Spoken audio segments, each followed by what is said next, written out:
Hey guys, how to manage FTP permissions on Hostinger.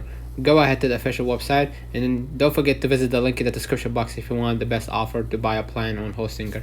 Now, what I'm gonna do first, in order to manage FTP permissions on Hostinger, we need to set the permissions on the file manager. Go to the website and then click manage and then search for the file manager on the sidebar and click on it. Right click on the file or folder that you want to set permissions for and choose permissions, and you'll be able to choose the needed permissions by the checkbox, right?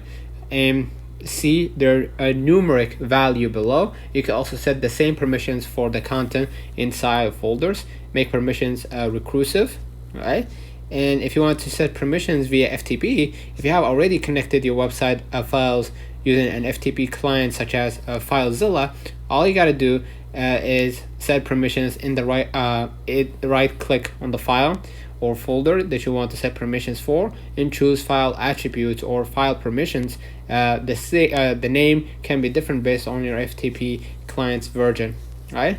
And in the open menu, choose the needed permissions with the checkbox or set them with number. This is how you manage the FTP permissions on Hostinger. So what are the permissions or the default permissions?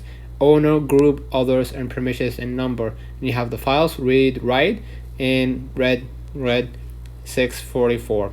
Alright, so that's been on the comments. If this video helped you, don't forget to like and subscribe, and thank you for watching.